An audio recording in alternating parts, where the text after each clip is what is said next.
Welcome to the Enology webinar series. My name is Andrea Bottasato. I am an associate professor and Enology extension specialist with Texas A&M, Texas AgriLife Extension Services. Today's webinar is a bit of a hot topic. We are going to be talking about alcohol and health and wine and health. And today's presenter is none other than Dr. Laura Catena. Laura Catena is a fourth-generation vintner, physician, and internationally recognized leader in the global wine industry. She is the managing director of Bodega Catena Zapata in Mendoza, Argentina, and is widely credited with helping elevate Argentine Malbec and high-altitude viticulture to world-class status. A Harvard and Stanford trained physician, Dr. Catena brings a unique scientific perspective to winemaking. She is the founder of the Catena Institute of Wine, a pioneering research center focused on advancing viticulture, enology, and sustainability.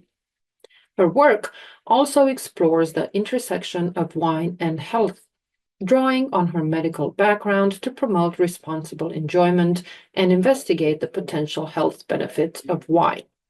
Dr. Catena is a passionate advocate for science-based approaches to both wine quality and human wellness. Dr. Catena, please, the floor is yours. Well, thank you, Joanna.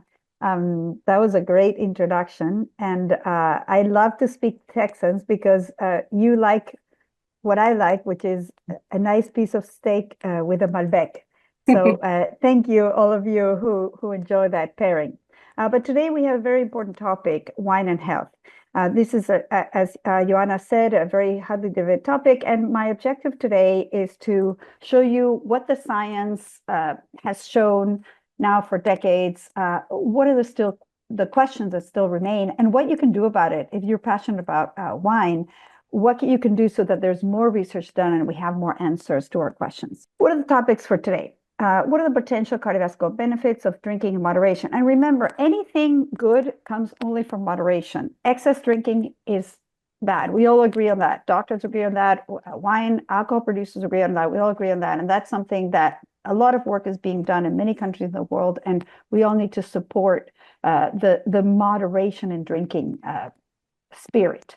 So we're going to talk about potential cardiovascular benefits, cardiovascular risks for excess drinkers, drinking, cancer risks, Mediterranean drinking pattern. That is actually the key topic that I love to talk about because that is the key to drinking in moderation and in a healthy manner, is following the Mediterranean drinking pattern. I'm going to tell you all about that. What is the controversy around health benefits and health harms?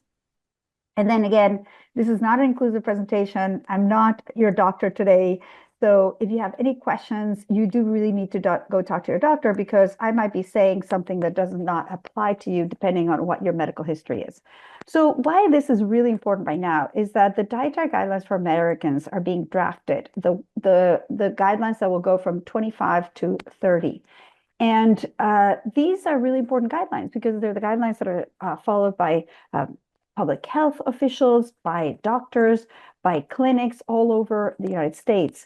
And the current guidelines are the ones that say that it is within a healthy diet to drink up to 1 drink per day for a woman and 2 for a man. And I'm going to tell you more about that later. But it is possible that these guidelines would be changed.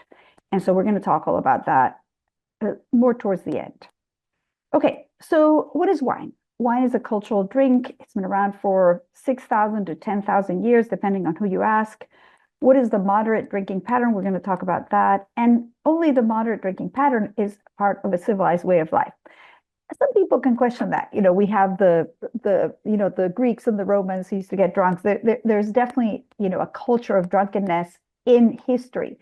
But throughout history, the people who are trying to lead a civilized way of life are always saying, hey, drink in moderation. You see this, from the Romans to the Greeks to all this ancient history. People are always saying, hey, make sure to drink in moderation. Okay, so what are the observed cardiovascular effects from light to moderate alcohol consumption? There are more than 100 prospective studies, and these are prospective, retrospective study. There's also lots of retrospective study, but prospective studies are data, but they are better. But they're all observational studies. Okay, there's a few randomized controlled small studies, but there isn't today a large randomized controlled trial like you would have for medications, for alcohol or wine. And I might say sometimes wine, but mostly when I say wine, I mean alcohol. So what are some of the findings that we see in this observational data? So we see an improvement in cardiovascular health that has been shown literally in hundreds of studies. It's around 10 to 30% reduction in heart attacks, in embolic strokes. Those are the strokes where you have a blockage, just like a heart attack, instant cardiac death, and in peripheral vascular disease, which is, disease in the smaller arteries, let's say in your legs. But we do know that even with small alcohol consumption, we can see an increase in atrial fibrillation, which is this irregular rhythm that you can get usually as you get older, and it can be a risk factor for strokes. So that is something that even with moderate consumption, you can have this increase in atrial fibrillation. So this is a very important statement made by the Lancet. The two leading journals in medicine are the Lancet and the New England Journal of Medicine. You might have heard about the scientific journals Science and Nature. Those are for hard science.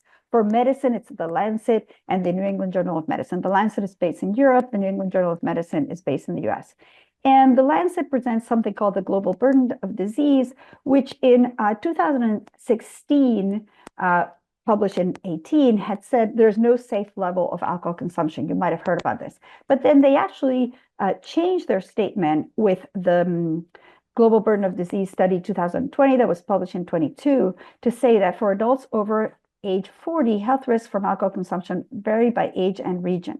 Consuming a small amount of alcohol for people in this age group can provide some health benefits, such as reducing the risk of cardiovascular disease, stroke, and diabetes. This is a very big deal, you guys. When the Lancet makes this declaration, it is based on really, really hard, good data. And when they specify that it depends on the region, it means that in some regions, you see more benefits. Remember, I was talking about 10 to 30% reduction in heart attacks. You might see different ranges of this in the various countries. But again, this is all observational data. So are we 100% sure of this? No, but we have a lot of studies showing the same thing. Okay, so why would wine or alcohol moderation be good for you? Well, this actually we have shown in the lab. It's been shown in rats. It's been shown in people. We know this. We know that drinking alcohol in moderation increases HDL, which is the good cholesterol. When they do the ratio of HDL to LDL, that's how they tell you, if you need to be put on statins or, if you need to go on a diet to reduce your cholesterol. So HDL is really good. It's raised by moderate alcohol consumption. Alcohol is also a fibrinolytic. It's like an aspirin. It actually helps reduce blood clots. And we know that blood clots can lead to heart attacks and strokes. So it actually makes sense that drinking in moderation would reduce the incidence of heart attacks and strokes. It also has this brain effect. This is a cool new study that came out in 2023 that showed that people who drink in moderation have reduced hyperactivity of the amygdala. The amygdala is the fight or flight. It's, what gets activated when you see a lion that's chasing you, right? And people who have a lot of anxiety or a lot of stress tend to have a more active amygdala. And they found that people who drank in moderation had a less active amygdala. And that explains why these people who drank in moderation might have lower heart attacks. That's somewhat recent data. And then also, this is very well documented, is that when people drink in moderation, they have a lower incidence of diabetes. And actually for a diabetic, they have a lower sugars in general. And this is well documented. If there's any diabetics in the crowd listening today, you will know that when you drink in moderation, your sugars go up less. And they're saying that sugar is the new cholesterol. So this is important stuff. Okay, so this is that cool new study I was telling you about this reduction in the hyperactivity of the amygdala. You see here high stress. You see, more green there in the little circles. It's more dark blue in the low stress people.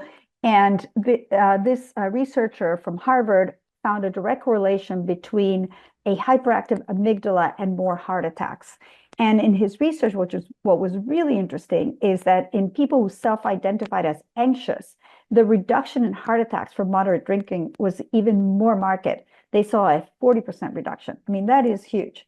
They did see some increases in some cancers in this population. So that's something we're going to talk a little bit about later, about the cancer risks.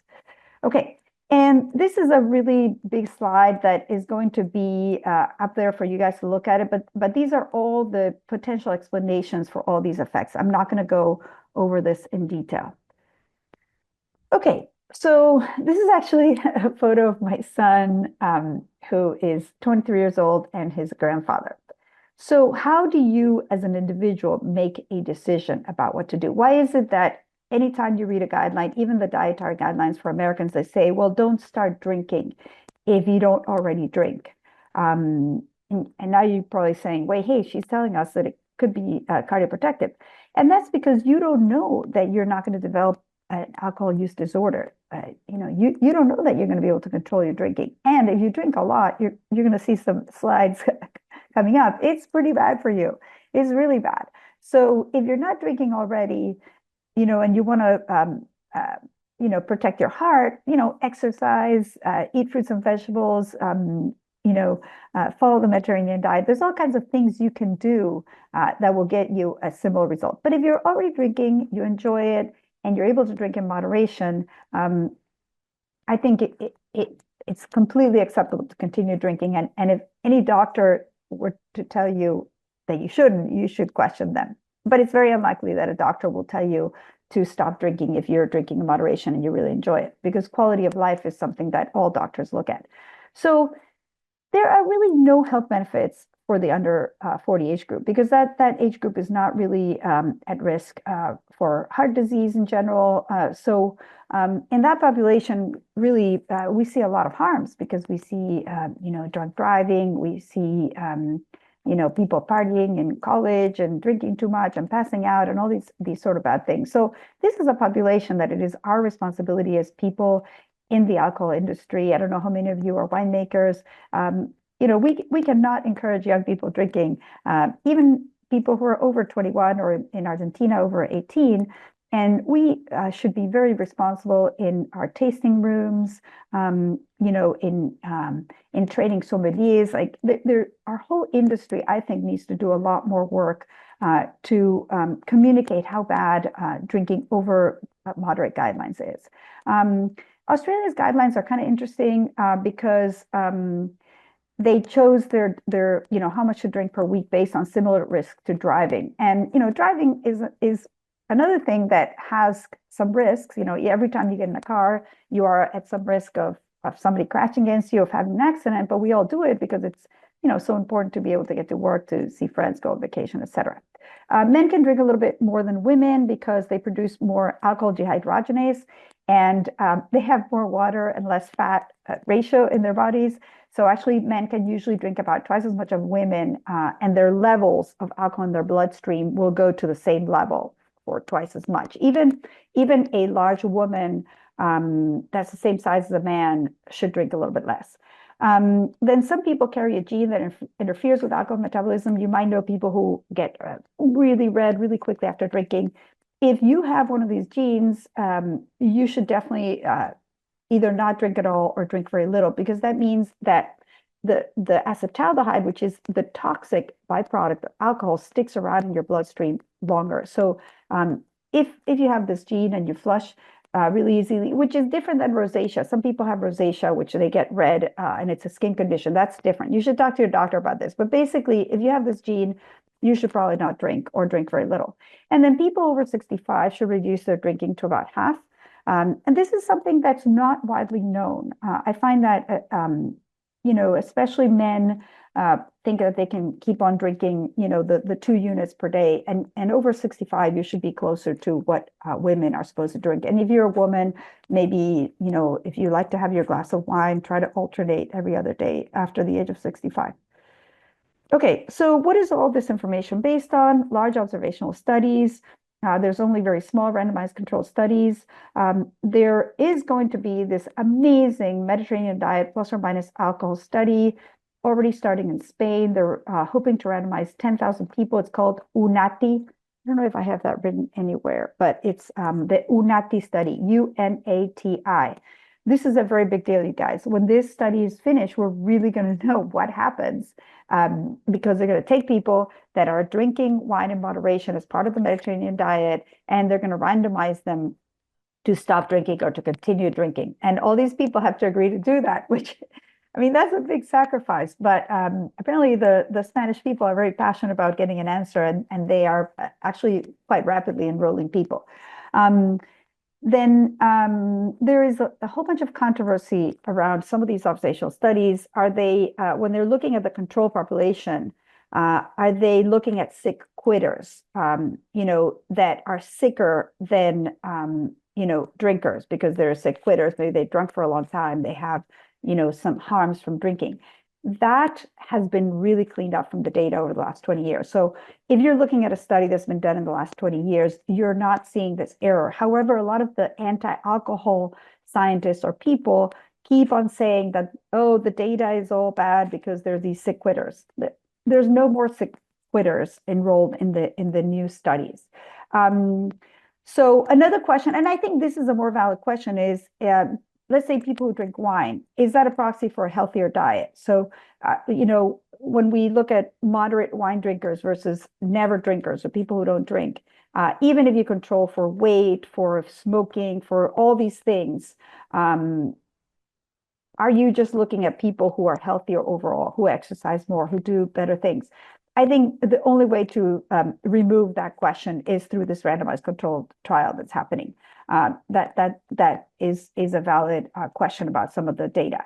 And the one thing that if you ever have somebody come to you with a lot of the cancer data saying, oh, there's all these cancer risks, but there's no cardiovascular protection, it's the same exact data that is used to make both conclusions. So that's what you should answer. So it's not like the cardiovascular data is less good than the cancer data. We're looking at the same data and finding, some cardiovascular protection and some cancer risks, especially with excess drinking. I'm going to get to that in a minute. Then there's something called Mendelian randomization. You might have heard about this, and it sounds super fancy and really good, right? Because you say, oh, there's some kind of genetic study. This should be able to give me really good data. Actually, for drinking, Mendelian randomization is not a good methodology. So what they do is they look at people with a gene that metabolizes alcohol less well. Remember, I was telling you about people who don't metabolize alcohol shouldn't drink. So they look at people with those genes, and those people tend to drink less. And they compare the people with those genes with people who don't have that gene. However, some of those genes are particularly prevalent in some populations. So, for example, in Asian populations or in people of Middle Eastern or Jewish descent.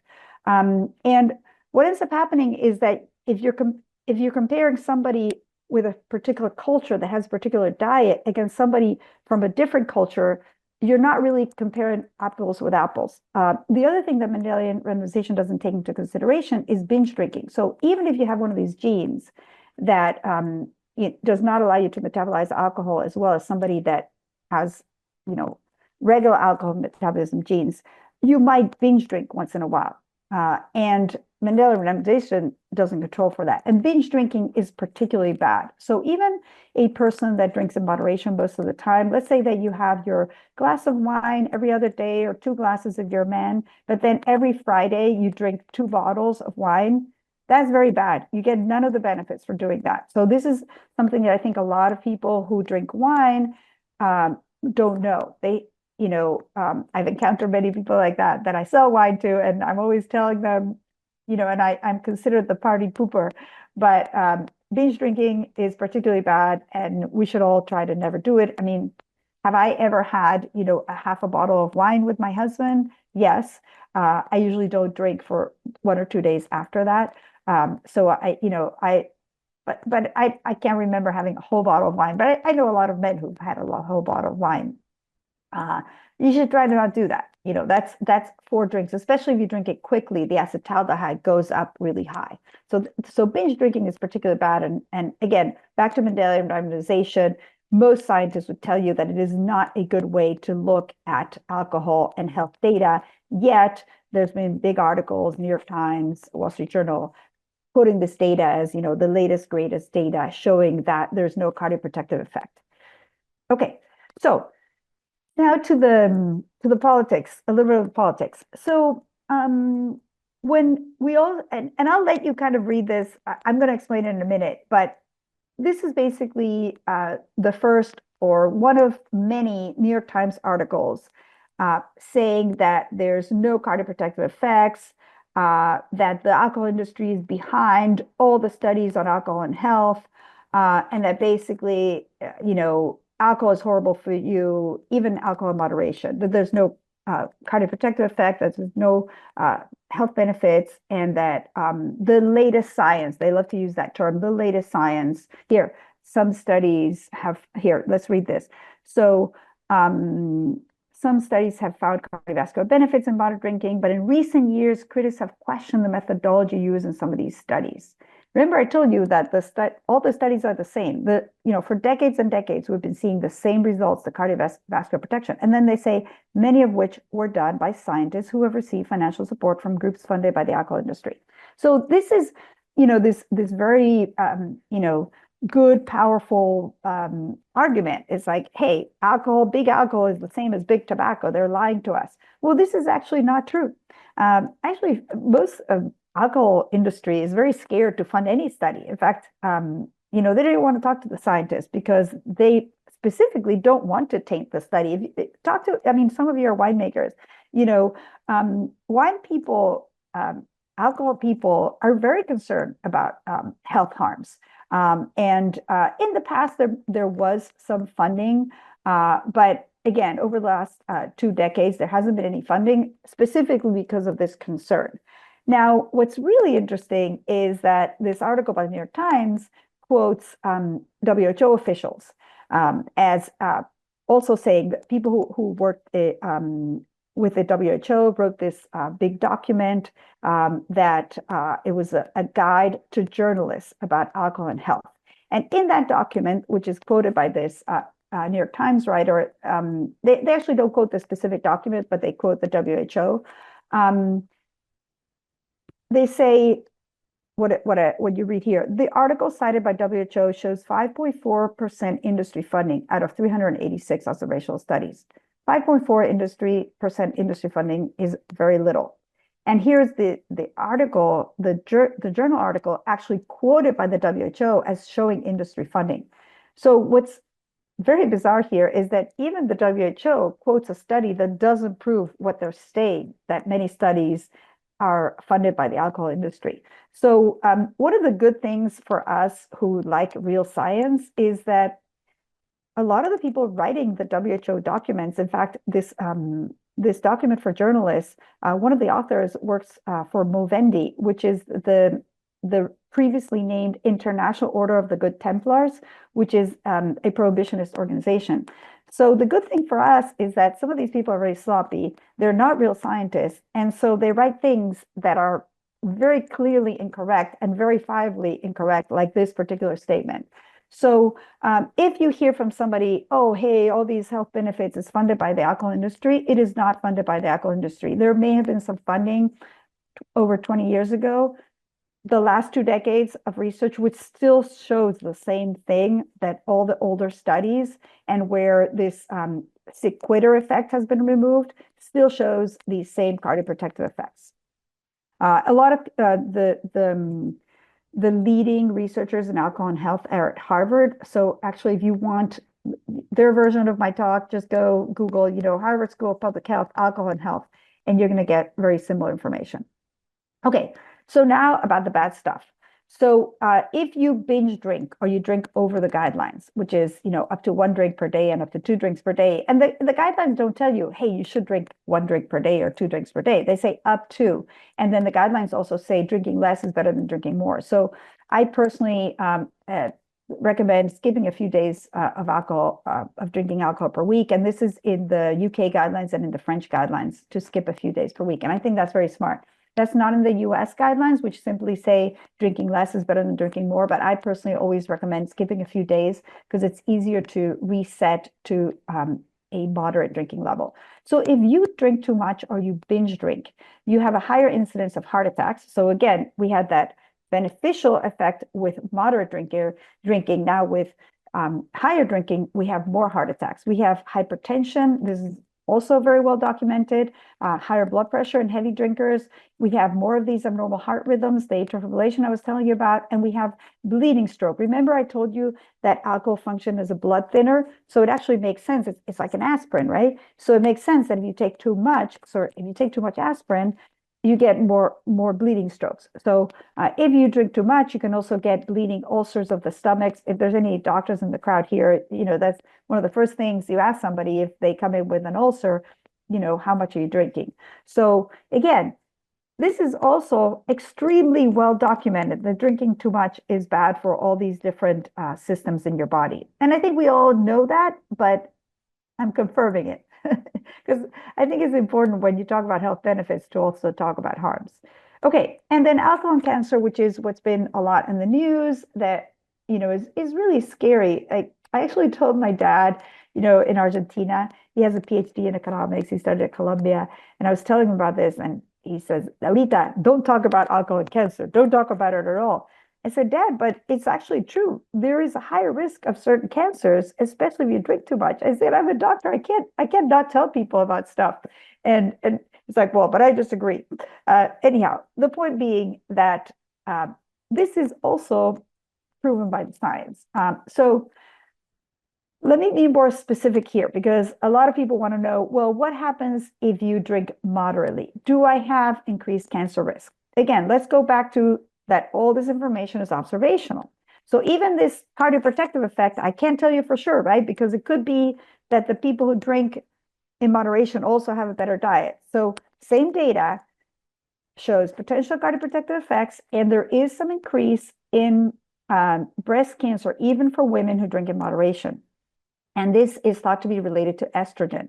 So this is a potential risk, even for moderate drinkers. It's been shown in lots of studies, and even for moderate drinking women, there's this potential risk. For men, mostly for smokers. So there's some studies that show an association with some increased oral esophageal, which are fairly rare cancers. But the really big studies that I think are the best studies really show that for men, drinking up to 2 glasses of wine per day or whatever the equivalent in other beverages does not particularly increase your cancer risk. Drinking more than that does. And if you drink and smoke, that's very, very, very bad because the smoking and the alcohol sort of potentiate each other. But you are going to see some studies showing even for low drinking, some increases. But again, if you're a moderate drinker, the increases are tiny. I'm going to show you later, even for breast cancer, what that increase looks like. Now, different from tobacco, alcohol only increases the risk, especially, again, over the guidelines, of a group of cancers which are listed here. There's 7 cancers: mouth, throat, esophagus, liver, voice box, breast, and colon, rectum. And remember, I was telling you that even at lower doses, there might be some increases. That's for mouth, throat, and esophagus, and for breast cancer women, and for voice box. Liver and colorectal cancer, you have to drink heavily to be at higher risk of these 2 cancers. Now, what oftentimes these articles don't tell you is that there's also really large studies showing, and again, multiple studies have shown it, that moderate drinkers have lower incidence of kidney cancer, thyroid cancer, and some hematologic malignancies. And actually, kidney cancer is relatively common. So that's something that you often don't hear about, but it's very well documented. Okay. So, and I just want to, so the mechanism, why would you have higher risk of some of these cancers? And that's, again, this molecule called acetaldehyde. So alcohol breaks down to acetaldehyde, which is then rapidly broken down by the liver into vinegar, basically, and acetate. And if you drink a lot, the acetaldehyde is not metabolized quickly enough, and it'll become toxic. So, if you're drinking a lot, there's this acetaldehyde sticking around your esophagus, and it can, cause some cells to mutate into cancer cells. Same thing can happen in the liver, which metabolizes alcohol, and in the colon, where this acetaldehyde could be toxic. So for breast cancer, the mechanism is most likely estrogen. So it's a different mechanism. But this actually makes sense that if you drink little, your liver, if you have a healthy liver, it just metabolizes the bad acetaldehyde, it gets rid of it, and you shouldn't have any toxic effects. And that would explain why with moderate drinking, you don't really see significant increases in harms. Also, this might be the explanation for the lower sugars in diabetics. And that's because when the stomach sees the alcohol, it says, wow, I need to metabolize this really quickly because I got to get rid of this acetaldehyde. And then it doesn't absorb the sugars. And that way you don't get as high as sugar. So it's kind of this crazy mechanism that, can have even a beneficial effect. And just one thing to remind you guys is that humans have a gene to metabolize alcohol, but dogs don't. So don't give your dog alcohol because they'll get really, really sick. So, that's one argument that is not in this presentation, but, there has to have been some kind of evolutionary benefit to drinking, in creativity, in, socialization. We know that the way that humanity, conquered the world, which is kind of a horrible thing. We're destroying the planet in so many ways, but how have we been the most successful species has a lot to do with socialization, and alcohol may have played a role in that. Okay, so the breast cancer risk that I was telling you about. So the studies, and again, this, I can't tell you this causes this. I can tell you there's observational studies that show this association. For one drink daily for a woman who has a lifetime risk of cancer of 10%, and generally the lifetime risk is about 12% or more, depending on your risk factors, would increase to 11%. So it's a 10% increase on your already existing risk. So if you see 10%, a lot of people think, oh, my risk is 10%, now it's 20%. No, it goes from 10% to 11%. And there was also this really large study published in British Medical Journal where for women who had daily multivitamin use, which a multivitamin has folate, they did not have the increased risk of breast cancer. So one thing I recommend to people is, hey, if you are drinking in moderation, you're a woman, take a multivitamin every day. And this is something that most doctors will recommend, that you take a multivitamin, but in this particular case, it could be even more beneficial. Okay, so this is the mix of what are all the things that can contribute to alcohol risk. And there's actually a new version of this that's more recent that I actually need to include in this presentation, but it's not that different from this. So really the biggest risk is tobacco. Tobacco risk has gone a little bit down. It's closer to 20%. That's why for this latest information, just Google, cancer risk USA, and it'll give you the exact. And what's really interesting here, I think, is genes versus environment. I think a lot of people think that genes are the most important for cancer risk. And most people are very surprised to see that it's the environment, which is, kind of annoying because that means we can do a lot about it. But it's really great because you really can do something. And look at diet. I mean, diet is huge. The lack of a diet and lack of exercise is just a huge number. Alcohol is relatively small compared to obesity, infections, HPV, hepatitis C and liver cancer. So there's a lot of infections involved. Infections are more than alcohol. In this new data, actually, I think infections and alcohol are fairly comparable. So again, I apologize for this. This is actually from 2008, and these numbers are a little bit different. So, but basically what you see is that alcohol is one more thing in this spectrum, and that if you really like drinking your wine, there's all these other things that you can do to reduce your risk. And again, drink in moderation, the risk is quite small. Okay, so here's how a woman makes their decision. And, I'm thinking of myself. This is actually a friend of mine who agreed to pose for the photo. So a woman, an over 50-year-old woman has about a 10 times greater risk of dying from cardiovascular disease than from breast cancer. So for me, the decision is very easy. I have much higher risk of dying from cardiovascular disease. I show you the data. Am I worried about breast cancer risk? Of course I am. It's terrifying. I have friends who've had breast cancer. It's a really difficult disease to have. So, you might make a different decision.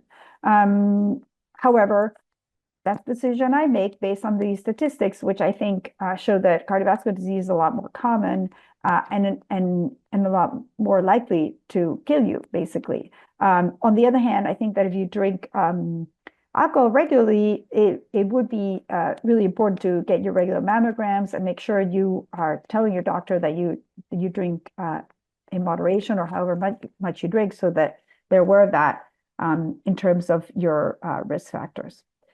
Okay, so neurological, there's no simple answer for light to moderate drinking. There's some studies that show actually improvement, reduction in cognitive decline. You see that Neurology is a really good journal, 2014. British Medical Journal, published in 2017, showed that even moderate drinkers had some, bad changes in the brains. Then there's this Journal of Prevention of Alzheimer's Disease, which is actually a good journal, shows less Alzheimer's disease for moderate drinkers, better cognitive function in JAMA Network. That's definitely a good journal.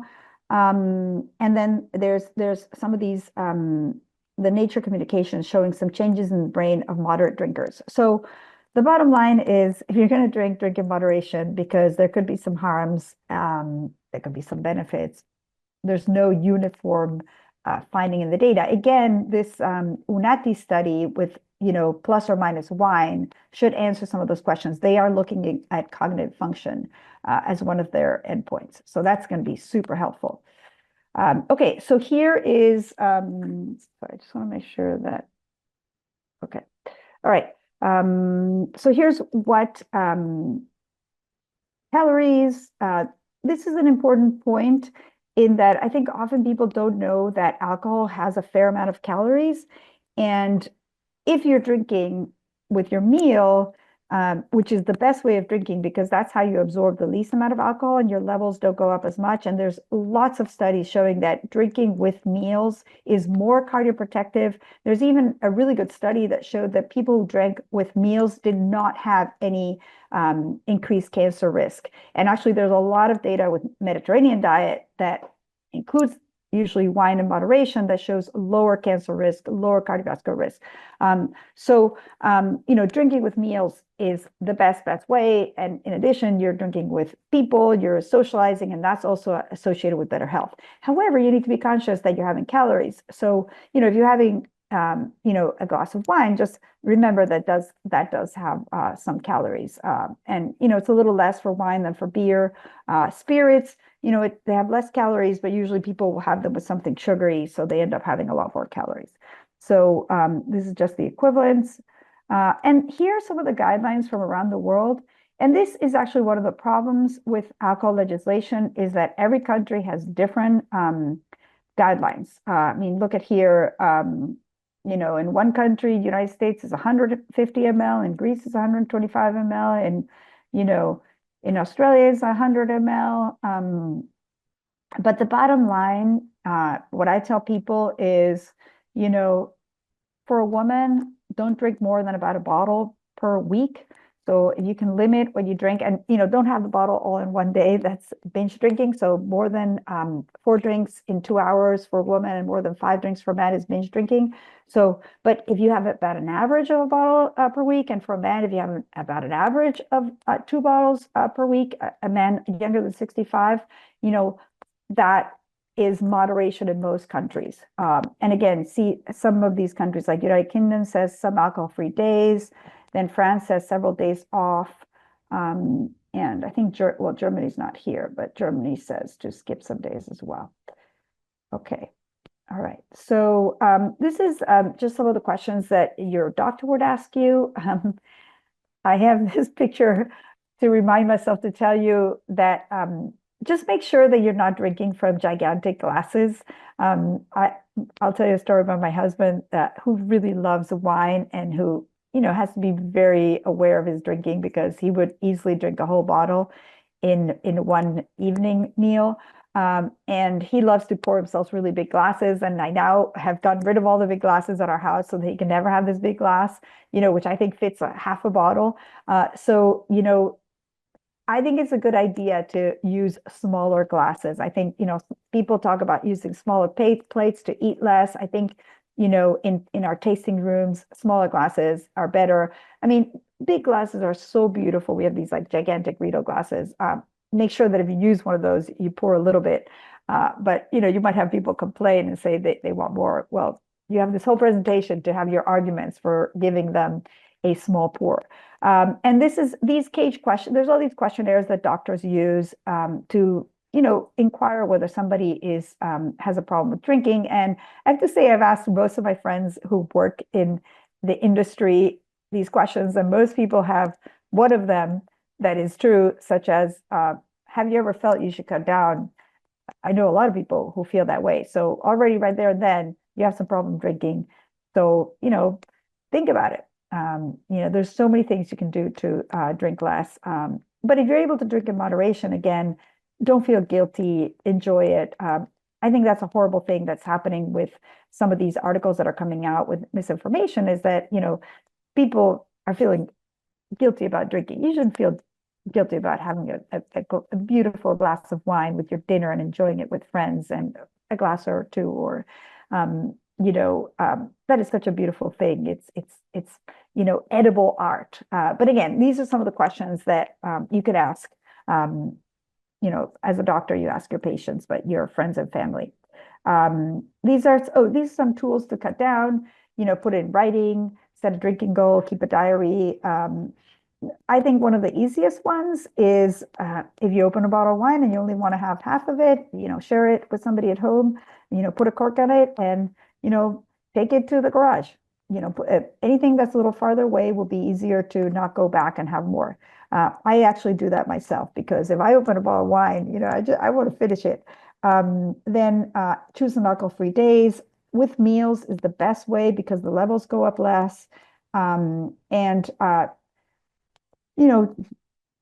drink in the morning or, I love to have a glass of wine when I'm on vacation. Usually I have a glass at lunch, a glass at dinner, and then the next day I'll try not to drink. Everybody has their method. But usually it's, I think, best not to drink during the day if you want to stick to moderation. I have to speed this up. Okay, Mediterranean drinking pattern. You can look this up, but there's a lot of benefits to combining, especially wine, with the Mediterranean drinking pattern. You all know what bad stuff, hot dogs, burgers, fries. We all know that. Okay, so now to the final topic.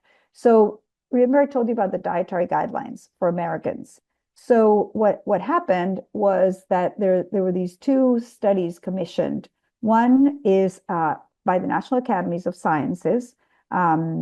That was a report, and here you have, authored by 14 scientists, leading academic institutions in the US.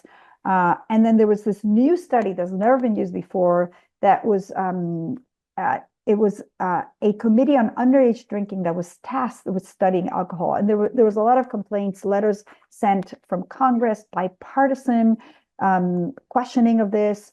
And three of the scientists are based in Canada and have been involved in these Canadian guidelines that are actually not the official Canadian government guidelines. But if you Google Canadian guidelines, you go to this Canadian Center for Alcohol Abuse, and they're claiming that these are the new Canadian guidelines. It's a very bizarre sort of thing that's happening. And if you talk to scientists in Canada, they're all upset about it. But apparently there's nothing they can do about this. Again, some of these people that did these Canadian guidelines that are heavily questioned were also part of this study for US dietary guidelines. And, I think Canada does great research, just as, UK does great research, and many countries do great research. But, the US is the leading research country in the world.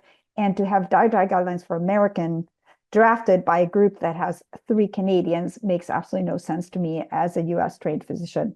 And if you look here, the National Academies concluded actually that for moderate drinkers versus never drinkers, so they didn't have any of this, the effect of the sick quitters, they saw reduced cardiovascular mortality, reduced overall mortality, but by a lot, 20%, from all causes. It depended, like women actually saw greater reduction in mortality. So women benefited more than men, despite this potential increase in breast cancer, the small increase in breast cancer.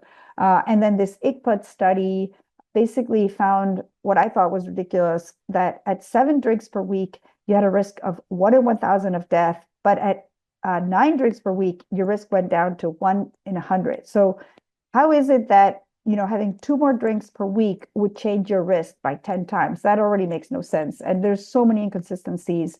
If you go to indefenseofwine.com, which is my website, on all this information, you can see my full-on critique of the ICCPUD study. And they did this modeling where 30% of the articles were authored by the people in the ICCPUD committee, which is very rare. Usually when you do one of these, either meta-analyses or these, review papers, you don't quote heavily on your own data, you quote other people. So, and the National Academies report was based on the last 15 years of data, which is what they were tasked to do, and showed the famous J curve, which I will show you in a minute, what the J curve is, which I'm sure you've all heard about. Okay, actually, I'm going to show you the J curve first, and then we're going to go back to the previous slide. So this is what's called the J curve. And I want you to see the y-axis, smoking, alcohol consumption, because we're also starting to see some comparisons between, alcohol is the new tobacco. Alcohol is not the new tobacco, you guys. I mean, this is completely not true. So if anybody says this to you, you need to show them this image.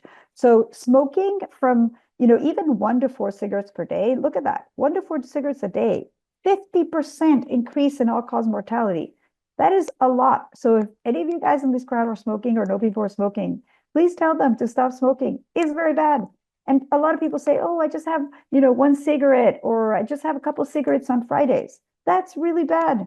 It's bad for cancer risk. It's bad for cardiovascular risk. It's bad for a lot of things. And many more cancers are affected by tobacco than by alcohol. And look at how that goes up, all the way to, 3.5 times the risk at 25 cigarettes per day. A lot of people, I don't remember what's in a pack, but, a lot of people are smoking that. It's really bad. Okay, now let's look at alcohol and look at the Y.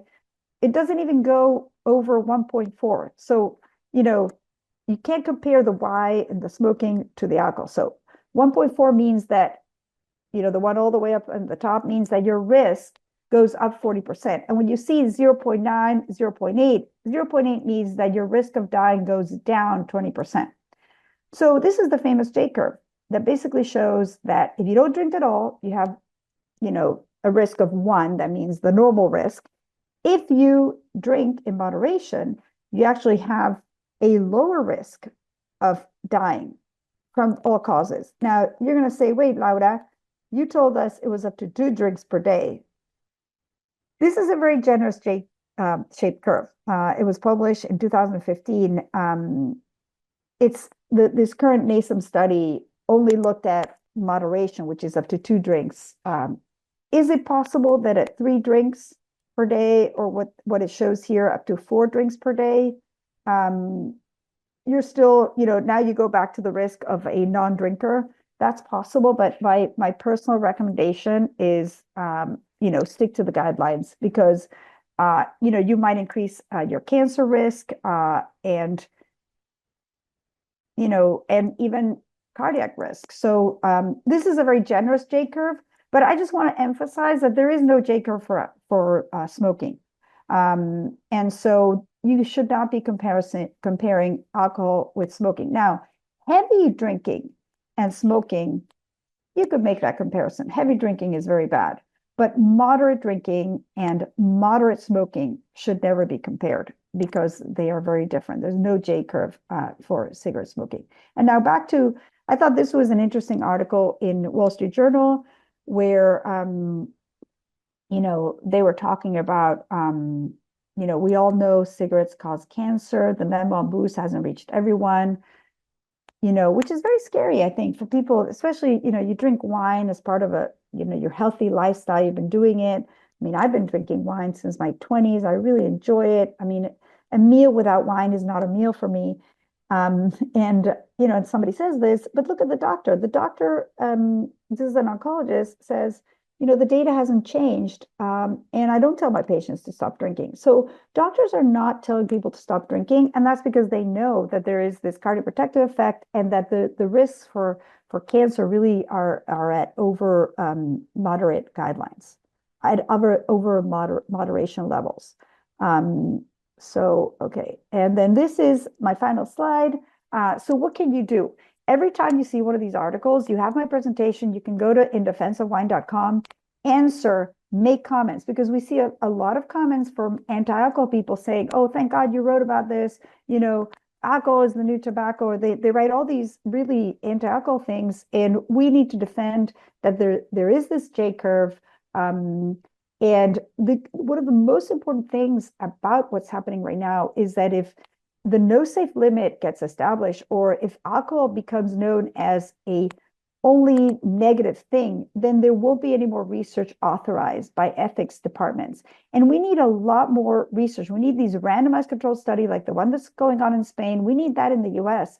It was actually about to happen and it got canceled because there was some industry funding, which, that's a whole other conversation. I think it should be okay to industry fund as long as, the scientist is kept separate from whoever's funding. This is the one I've been writing these letters to the editor. I've written about 7 and I got 1 published in the Washington Post, and I put it here because I'm really proud of that. I mean, yeah, if it takes 7 letters to get 1 published, do it. So I'm going to stop sharing now.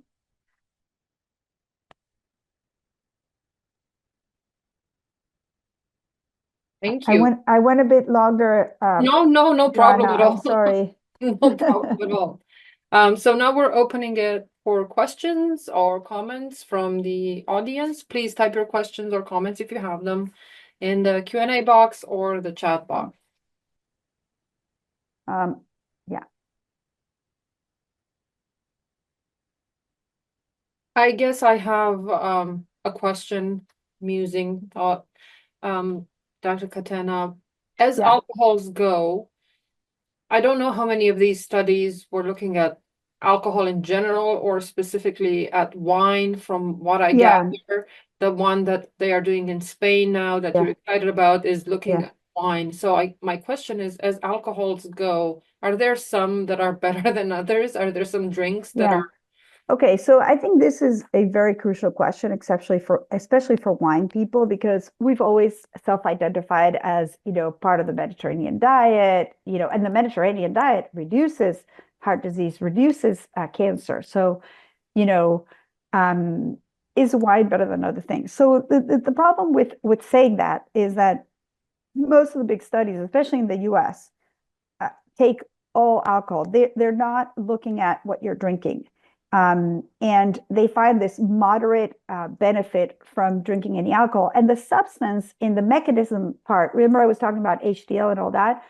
The substance that's generating these benefits would be the alcohol. So we do know that any kind of alcohol, if drunk in moderation, could potentially have these benefits. And what I tell people is, listen, whatever you can drink in moderation, that's what you should drink. That should be your priority. On the other hand, there are some studies. So, for example, there was a big study out of UK Biobank that found that particularly people who drank wine with meals and not people who drank other spirits or beer had lower cancer risk. There is also this big Lancet study in 2018 that showed that they said that the limit of where you didn't see harms was 100 mils a day. That's about 3 ounces for men and women. Yet, if you look at their appendix and you look at wine versus beer versus spirits, the wine drinkers who didn't binge drink could drink up to 2 glasses per day and see no harms. Mm-hmm. So there are pieces of data in these big studies that show that wine might be better. And the theory is that it's related to polyphenols. However, the harms are coming from the alcohol, and wine has alcohol just the same as beer and spirits. So if you're drinking too much wine, that's just as bad as drinking too much beer, or drinking too much spirits. So the answer to you is, I think that this Unati study will give us a lot of information about wine in particular, and that would be really helpful. Wine with Mediterranean diet.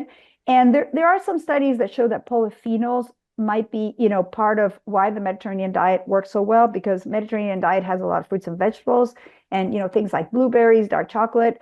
We have found that some of these polyphenol-rich diets, tea, might lower mortality.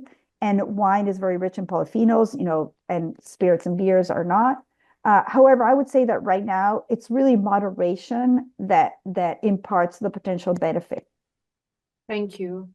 Yeah.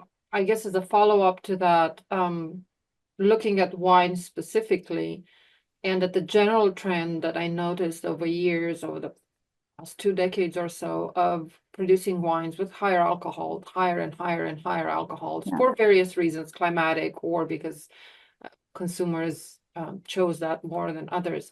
Would you think it would make a difference in consuming lower alcohol wines, or how do you feel about low alcohol wines? Yeah, I No mean, I think there's so much truth to that comment, in that some regions are not producing higher alcohol wines, and other regions, have always produced lower alcohol wines, like some parts of Germany.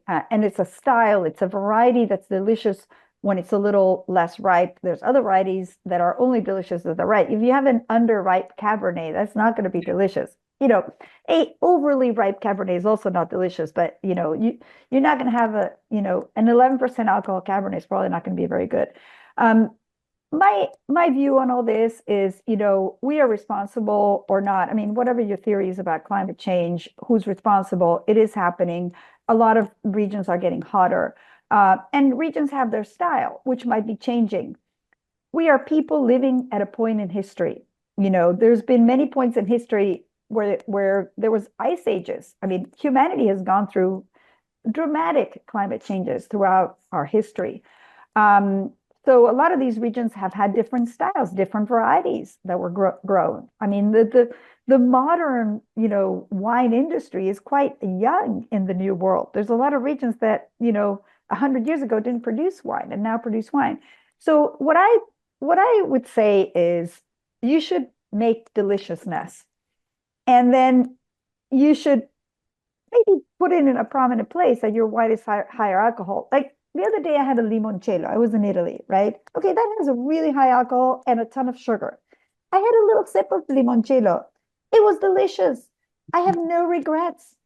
Mhm. So what I would say is, for these higher alcohol wines, let's just be very truthful to consumers that they have higher alcohol. So if they want to drink in moderation, which is the healthy way to drink, they should drink less.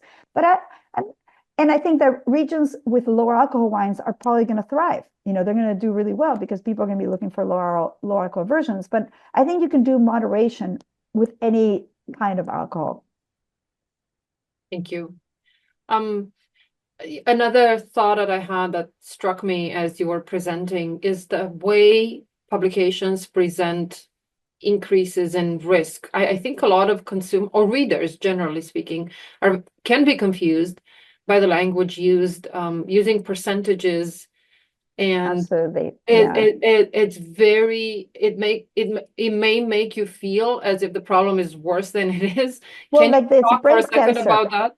Yeah, like the breast cancer risk, this 10% number. I mean, 10%, let's say that your risk was 12% and now it goes up to 22%. Well, that's monumental, but actually 10%, it's the 10% on the 12%, which is now you go from 12%, the breast cancer risk, potential breast cancer risk, you go up to, 12% to 13.5%, or 13.2%. That is not a monumental increase. I totally agree with that. And I think, though, I've seen a little bit of an effort, like Wall Street Journal, I feel that has tried to be a little bit more accurate about some of these things. But yeah, I mean, it's very confusing for people. I would agree with that. And I think we need to try really hard to not be confusing. Yeah, I agree. And again, education, I think, is an important thing that we can do as much as we can do it. And Yeah. information that is clear and understandable could be very helpful. I don't see questions, but I see a comment from Kelly. Kelly is a winemaker here in Texas, one of the wineries close to us, Chapelton, and she says, Dr. Catena, it's truly an honor to be part of this discussion and have the opportunity to listen to your insights. Thank you for sharing your knowledge and experience with us today. Oh, thank you. That's wonderful. And then another comment from Jeannie. This was excellent. Thank you. So I think Good. we're ready to wrap this up. Great. Thank you so much for your time. Greatly appreciated. And Yeah. thank you for all your insights and knowledge. Thank you for having me. And I Okay. look forward to seeing some of you in Texas. I Yes, love going to Texas. very much so. Very much I, so. I feel like it's you know how to enjoy life, and especially it's the one place that can compete in the steak quality with Argentina. There's I very good think steak. so. So looking forward to hosting you Yes, here. Mhm. absolutely. Well, thank you very much. Muchas gracias. Thank, Bye-bye. thank Thank all for you. attending. See you next Thank time. you. Thank Bye. you.